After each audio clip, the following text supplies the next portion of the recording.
बाद में आना। तो बंदा नवाज सरकार ने कहा मुफ्ती साहब आप भी अबे बोलते हो,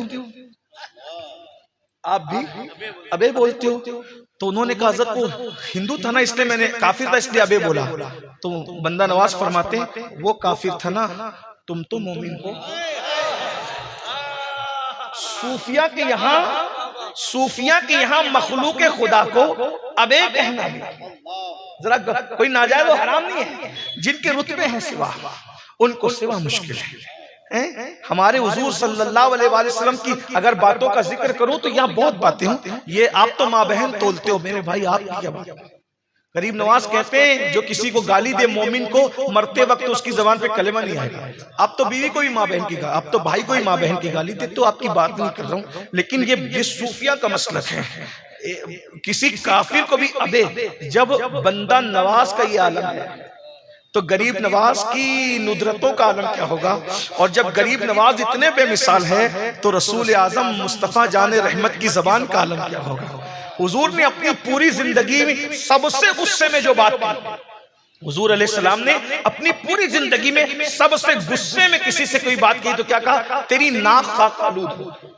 क्या कहा, तेरी नाक खाक आलूद हो। एक अजीज ने मुझसे कहा कि हुजूर ये क्यों कहते थे तेरी नाक खाक आलूद हो। मैंने कहा मुझे जो समझ में आता है वो ये है, और भी बातें हो सकती है मगर हम इश्क के बंदे हैं। मुझे कि तुझे अल्लाह सजदे की इतनी तौफीक दे कि तू जमीन के ऊपर नाक रख करके सजदा करे तो तेरी नाक उसकी वजह से खाक आलूद हो जाए। उस वक्त तो मुसल्ले तो थे नहीं ना, मानी और भी बनते हैं, लेकिन बस हम इश्क के बंदे हैं। बात ये है, आपको पता है हमारे बुजुर्गों का हाल ये था, हमारे बुजुर्गों की शान ये थी। बहरहाल तो अर्ज क्या कर रहा था कि हम अगर किसी आलिम की नाक निकल है तो लोग उसको अच्छा नहीं समझते, लोग मुंह फेरने लगते। बल्कि तकरीर में पसीना ज्यादा निकले और ऐसे कपड़े पहने हो कि जिसमें पसीना दिखता है तो भी लोगों को घिन आती है। ये बात याद रखना आप। हाँ, आप मुझे बताएं, इतने बड़े मनसब पे फायज होकर सिर्फ नाक निकला है और पसीना निकला है तो हमें घिन आने भी चाहिए, तबीयत की नजाफत होती है, अच्छी बात है। लेकिन हमारे माँ बाप तो हमारी गलाजतों के बाद भी, पाखाने के बाद भी हमसे प्यार कर रहे थे। तो सारी दुनिया आपकी सिफात से प्यार करती है और आप उन पे फिसल रहे हो, और जो सिर्फ आपकी जात से प्यार करते हैं। और वो रिश्ता कुदरत ने इतना मजबूत बनाया है, दोस्त में झगड़ा हुआ दोस्ती टूट गई, बीवी से इख्तिलाफ हुआ तलाक हुआ रिश्ता टूट गया, पीर से बया तोड़ दी रिश्ता टूट गया, मुकर्रिर से बातचीत बंद हुई रिश्ता टूट गया, इमाम मस्जिद से फारिग हो गया रिश्ता टूट गया। लेकिन ये माँ बाप है, माँ बाप नाराज हो तो भी रिश्ता नहीं टूटता, मर जाए तो भी रिश्ता नहीं टूटता। अगर कोई किसी के बारे में वो तेरा अरे वो फुला था ना, वो अब्दुल रहमान तक चला गया, इमाम साहब के बारे में कुछ कहा, लेकिन माँ बाप से कितने भी नाराज हो क्या कहेंगे, मेरे माँ बाप ऐसे, मेरे माँ बाप। यानी माँ बाप का रिश्ता ऐसा है, ये टूट ही नहीं सकता, ये बहुत मोहब्बत करते हैं। आखिरी बात जो कह रहा था उसको समझने की बात खत्म होती कि आप माँ बाप को छोड़कर कुछ भी कर ले, आपको कोई खुशी नहीं मिलेगी, अल्लाह तक नहीं मिलेगा आपको। बस इस सिलसिले में जो आखिरी बात दर्द दिल के तौर पे पहुंचाना है, उसका माहौल बन गया। मैं इंतजार इसी का कर रहा था, आप थोड़ा सा बेचैन हुए थे। सुनिए, हमारी जमात में, हमारे बुजुर्गों में, सूफिया में एक बहुत बड़े बुजुर्ग हैं, सुल्तानुल आरिफीन हजरत सैयदुना बायजीद बुस्तामी रहमतुल्लाह अलैह। सुन ले इस पर। हजरत बायजीद सैयदुत ताइफा ताउसुल उलमा हज़रत जुनैद बगदादी फरमाते हैं कि वलियों की कायनात में बायजीद को वो मकाम अल्लाह ने अता किया है जो फरिश्तों की कायनात में अल्लाह ने जिब्रील अलैहिस्सलाम को अता फरमाया। हमारे यहाँ वलियों के सूफिया ने मुख्तलिफ तबके बताए। सैयदी आला हजरत इमाम अहले सुन्नत ने 28 दर्जे बताए विलायत, बाज लोगों ने 100 बताए, बाज ने 70 बताए। जितने भी हो सब ने अपने अपने तजर्बे के हिसाब से बताया है ना। तो मगर इतना जरूर है कि कुछ मनसब हैं, विलायत में एक मंजिल आती है, विलायत में एक मंजिल आती है, उसको मकाम हुजूरी कहते हैं। विलायत में एक मंजिल आती है, आप इसको शायद इस इस्तिलाह को सूफिया की ना समझ सकें, लेकिन उसको समझाने के लिए इतना समझ लें कि ये जो मकाम हुजूरी है सूफिया के नजदीक, उसमें बंदा जिधर नजर उठाता है उधर यार का जलवा उसको नजर आता है। बायजीद बुस्तामी बचपन ही में वली बन गए थे, लेकिन दिल में लालच ये थी कि मुझे मकाम हुजूरी मिले, यानी मैं जिधर नजर करूं उधर यार का जलवा नजर आए। मेरे इमाम ने भी इस तरह इशारा किया है, जब फना फिर रसूल बंदा होता है वही जलवा शहर बशहर है, वही अस्ल आलमे दैर है, वही लैर है, वही बैर है, वही पाठ है, वही धार है, उन्हीं की बू माये समन है, उन्हीं का जलवा चमन चमन है, उन्हीं से गुलशन महक रहे हैं, उन्हीं की रंगत गुलाब में है, वही है अव्वल वही है आखिर, वही है जाहिर वही है बातिन, उसी के जलवे उसी से मिलने उसी से उसकी तरफ गए थे। मुख्तलिफ मकाम पर उन्होंने जिक्र किया है, जब बंदा फनायत में जाता है तो क्या होता है, तो वो चाहते थे कि मुझे मकाम हुजूरी मिल जाए, यानी जिधर नजर करूं उधर यार नजर आए। माँ थी, बूढ़ी हो गई थी। एक दिन वो माँ के पास आए और माँ के पास बैठ कहने लगे, अम्मी मुझे मकाम हुजूरी चाहिए, मुझे मकाम हुजूरी चाहिए, और मैं रात दिन इबादत करने की कोशिश करता हूँ, मगर तुम्हें पालना है, तुम्हारी खिदमत करना है, कमाना है, रोटी रोजी करना है, उसमें इबादत का मौका मिलता है, फिर काम पे लग जाता हूँ, तो जो मकाम चाहता हूँ वो मकाम मुझे मिल नहीं पाता।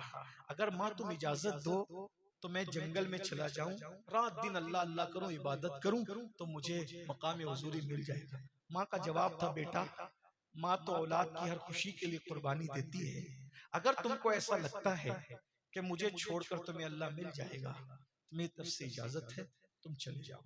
बायजीद बुस्तामी 40 साल तक जंगलों में अल्लाह की इबादत करते रहे। 40 साल तक खाना नहीं खाया। हो सकता लोग इसको कहानी किस्सा समझे, लेकिन 40 साल में उन्होंने खाना नहीं खाया। दरख्त की पत्तियां खाते थे और उसी पे सहरी और इफ्तार करते थे। बुजुर्गों ने लिखा कि उनकी गर्दन हरी हो गई थी दरख्त की पत्तियां खाते खाते, और उन 40 सालों में कभी आईना भी नहीं देखा, बस यार की इबादत में मसरूफ, इबादत इबादत इबादत।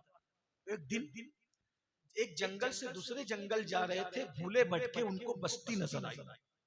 जब बस्ती नजर आई तो सुल्तानुल आरिफीन ने जहन पे जोर दिया, तो लगे ये तो मेरे शहर की बस्ती, ये बुस्तान की बस्ती है ना। जब बुस्तान में पहुंचे तो माँ याद आई, 40 साल के बाद माँ याद आई। इतने मसरूफ थे इबादत में कि माँ को भी फरामोश किया, दोस्तों को भी खुद को फरामोश कर दिया खुदा की इबादत में। इतने मगन हो गए, इतने डूब गए खुदा की इबादत में, महव इबादत हो गए। जब माँ याद आई तो ख्याल किया, चलो यार आज माँ से मिलते हैं। शैतान ने वसवसा डाला, तुम बूढ़े हो गए, माँ तो इंतकाल कर गई। फौरन ख्याल है, अगर अम्मी का इंतकाल भी अगर हो गया हो तो कम से कम माँ की मजार पे तो फातिहा पढ़ने चले तो सही। जब गए तो देखा कि घर सलामत है। सोचा घर सलामत है, मकान सलामत है, मतलब मकीन भी सलामत है। सोचा अम्मी से मिल लूं, दस्तक दूं। फिर ख्याल आया, बायजीद तुमने बचपन से आज तक कभी माँ को नींद से नहीं उठाया, अब माँ को नींद से उठा के माँ को दुख मत दो, उसकी नींद में खलल मत करो, तौहीन मत करो, बैठो माँ के जगने का इंतजार करो। बायजीद बैठ गए सुल्तानुल आरिफीन, और बैठ के माँ के जगने का इंतजार करने लगे। तो एक ख्याल आया, 40 साल हो गए माँ से जुदा हुए, माँ बूढ़ी हो गई, मैं बूढ़ा हो गया तो माँ तो और बूढ़ी हो गई। बुढ़ापे की वजह से अगर माँ मुझे पहचान न सकी तो मैं कैसे साबित करूंगा कि मैं ही बायजीद तेरा बेटा हूं, कैसे बताऊंगा। सोचा बचपने के कुछ वाकयात बताऊंगा, ये बताऊंगा वो, जो भी।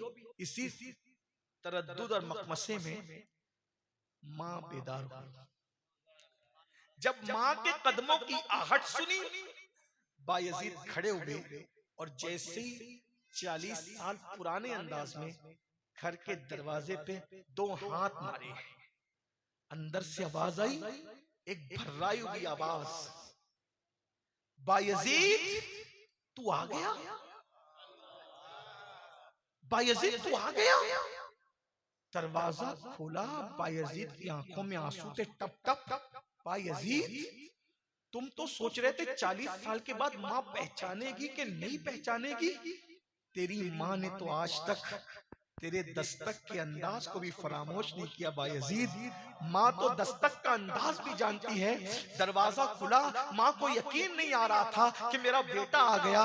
माँ बच्चा बेटा कितना भी बड़ा हो जाए, बूढ़ा हो जाए, माँ के सामने तो वो बच्चा ही रहता है। माँ ने उसी बचपने के अंदाज में दोनों गाल पकड़े और गाल पकड़ के बेचैनी से कहा, तू आ गया बायजीद? हाँ माँ मैं आ गया। तू आ गया? हाँ माँ मैं आ गया। बायजीद तू आ गया? हाँ माँ मैं आ गया। जब माँ को यकीन हो गया कि मेरा बेटा आ गया, यकीन तो नहीं आ रहा था, कई बार में जब यकीन आया मेरा बेटा आ गया, तो माँ ने बड़ी सादगी से कहा, मेरे लाल क्या हाल कर रखा है।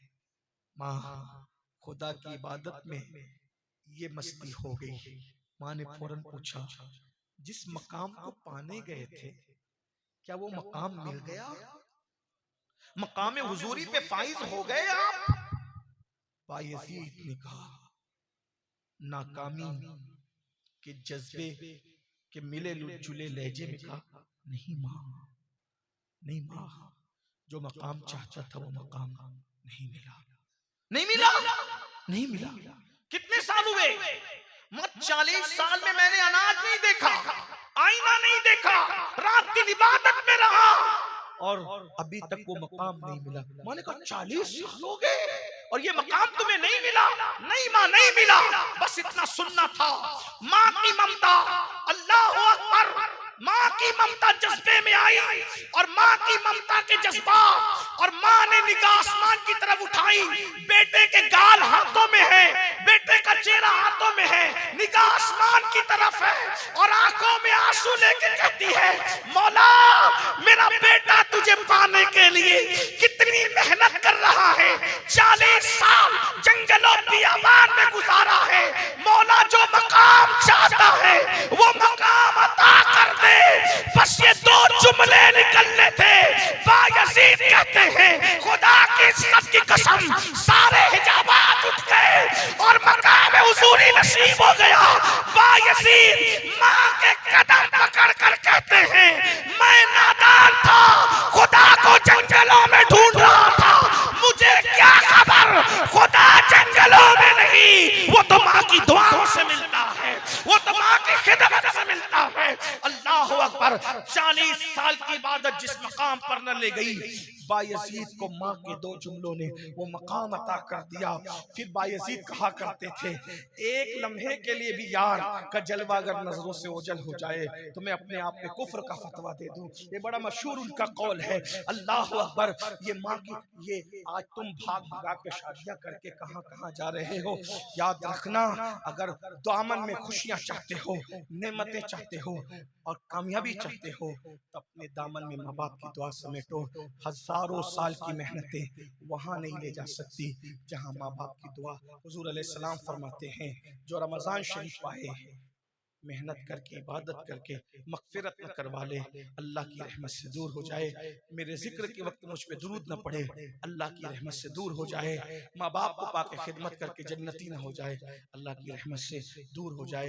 ये तीनों काम कीजिए। रमजान शरीफ में खूब इबादत कीजिए, दुरूद शरीफ की कसरत कीजिए, माँ बाप की खिदमत कीजिए। अल्लाह ताला सबसे पहले मुझे आप सबको तौफीक अता फरमाए। गुफ्तगू के दरमियान अगर कोई गलती हो गई हो, अल्लाह पाक की बारगाह में दुआ है, अल्लाह मुझे माफ करे। अस्तगफिरुल्लाह रब्बी मिन कुल्लि ज़ंबिन व अतूबु इलैहि व मा अलैना इल्लल बलाग। मेरी गुफ्तगू